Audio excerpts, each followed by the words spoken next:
मैं Mohammad Majid, convener Hyderabad Lok Sabha parliamentary. मेरी team के साथ, जिसमें हमारे मुजीब रऊफ साहब, हमारे मीर मोमिन साहब और हमारे सुहेल साहब, मुस्तफ़ा और अकरम साहब के साथ उस्मानिया हॉस्पिटल का इंस्पेक्शन के लिए आए थे, क्योंकि काफ़ी हमारे को कंप्लेंट्स आए कि हॉस्पिटल्स में काफ़ी लापरवाही हो रही है। तो हमने अंदर गए इंस्पेक्शन के लिए।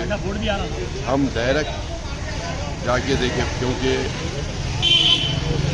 अगर हम इतला देके अगर जाते तो हमारे को जहाँ पर ले जाना है वहाँ लेके जाते डिपार्टमेंट। वो वजह से हम डायरेक्ट गए, डायरेक्ट जाके इंस्पेक्शन करें, पुरानी बिल्डिंग का भी इंस्पेक्शन करें और जहाँ पर पेशेंट्स को रखे वहाँ का भी इंस्पेक्शन करें। यहाँ पर कई ऐसे कंप्लेंट्स हैं, कुछ ओपनली पेशेंट्स को डरा रहे कहते, अगर आप गड़बड़ करेंगे, आप आवाज़ उठाएंगे तो आपके जो हम रिपोर्ट देंगे वो गलत रिपोर्ट देंगे। और कई पेशेंट्स के कई तकालीफ, यहाँ पर टॉयलेट्स गंदे, दवाइयों के लंबी लंबी लाइनें, और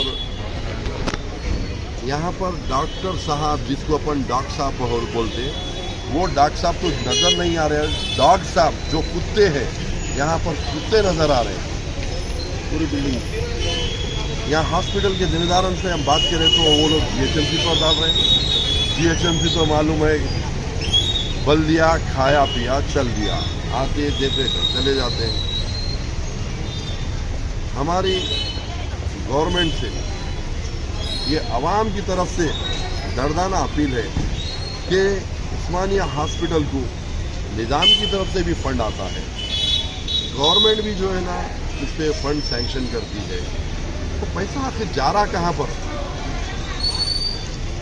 आप पुरानी बिल्डिंग तोड़ने की बात करते हैं, जबकि जो आपको फंड आ रहा, फंड में से कुछ हिस्सा निकाल के उसको मरम्मत करे तो वो बिल्डिंग कम से कम और 400-500 साल जिंदा रहती। आपको वो नहीं चाहिए, आपको अपना नाम चाहिए। नाम के अलावा अगर वो बिल्डिंग गिराएंगे तो करोड़ों रुपए खर्च आएगा, उसमें आपको करप्शन करने का मौका मिलेगा। बिल्डिंग बनाएंगे, उसमें आपको करप्शन करने का मौका मिलेगा। क्योंकि आज तेलंगाना में यही चल रहा है, जो डेवलपमेंट तेलंगाना का बता रहे हैं, ये डेवलपमेंट सिर्फ कंस्ट्रक्शन पे बता रहे हैं। जो असल जिम्मेदारी है इलाज की, वहाँ पर नहीं बता रहे हैं। जहाँ पर असल ज़रूरत है तालीम की, एजुकेशन की, वहाँ पर नहीं कर रहे हैं। कर रहे हैं तो ब्रिजेस, ठीक है, अवामी सहूलत की है, तो करप्शन कितना कर रहे हैं उसके अंदर। सिर्फ आपको डेवलपमेंट करना है तो वही करना है। अरे ब्रिजेस जो है तो बाद में बनेंगे, पहले हॉस्पिटल सुधारिए, आवाम का इलाज करिए, आवाम के टैक्स का पैसा सही यूटिलाइज करिए। अभी हमारे को अंदर मालूमात हुए कि जब आंध्र प्रदेश था, जब एक MRI मशीन थी, आज बंगारू तेलंगाना नंबर 1। ना तो ऐसा CM पैदा हुआ, ना आगे पैदा होगा। एक मसीहा CM की हुकूमत में आज भी एक ही MRI मशीन है। अगर किसी पेशेंट को MRI की जरूरत पड़ती है तो 1 महीने का टाइम मांग रहे हैं। अगर आज एक 50-60 पेशेंट अगर MRI के आए तो उनको जो है ना 20 से 25 दिन के बाद नंबर मिल रहा है। क्या बात है? ये क्यों करना चाह रहे हैं? क्यों ये आपके कॉर्पोरेट हॉस्पिटलों को फायदा पहुंचाने के लिए आप लोग ये गरीब आवाम को जो है सो तकलीफ में पहुंचा रहे हैं। लिहाजा हमारा डिमांड है, आप ये आवाम का जो सोती है तो फिर टैक्स अदा करती है, उठती भी है तो टैक्स अदा करती है, ब्रश भी करती है तो टैक्स अदा करती है, टॉयलेट भी करती है तो टैक्स अदा करती है, और करोड़पति से करोड़पति गरीब भीख मांगने वाला भी आपको टैक्स पे कर रहा है। वो टैक्स का यूटिलाइज कहाँ हो रहा है? आपकी औलाद US में जाके पढ़ने की वजह से हो रहा है। आपकी औलाद यूके में जाके पढ़ने के वास्ते हो रहा है। और ये अवाम क्या मजबूरी है, क्या परेशानी है, जहाँ से व्हील चेयर पर जो पेशेंट को ले जाते हैं वहाँ पर रास्ता इतना खराब है, ठोकर खा के गिर सकते। और गंदगी का तो आलम बता ही नहीं सकते। यहाँ एक बार हम गवर्नमेंट मुलाजिमों से बात करें तो वो लोग बोल रहे हैं साहब हमारी ड्यूटी पर आता है, हमारे को सही सहूलत नहीं मिल रही, हम उसलिए यहाँ पर साफ सफाई मेंटेन नहीं कर सक रहे। अगर हम नौकरी पर बात आती है, ऐसे मैं ऑफिसर से मिला, अंदर डॉक्टर से मिला, एक उनके भी दिल में दर्द है, उनको भी तकलीफ है पेशेंट्स की, अटेंडर्स की, उन्हें पता नहीं चल सक रही। क्यों कि उनको भी नौकरी जा सकती है, उन पे एक्शन लिया जा सकता है। आप यही मांगा, यही वायदे करके हुकूमत बनाए, नहीं बंगारू तेलंगाना बना तो बोल के हुकूमत बनाए। बंगारू तेलंगाना तो नहीं बनाए, बंगारू आपका घर बना लिए, बंगारू आपके फार्म हाउस बना लिए, बंगारू आपके औलाद को बना लिए। लेकिन ये अवाम जब आंध्र प्रदेश में थी, जो हालत में थी, आज उससे बदतर हालत में ला लिए।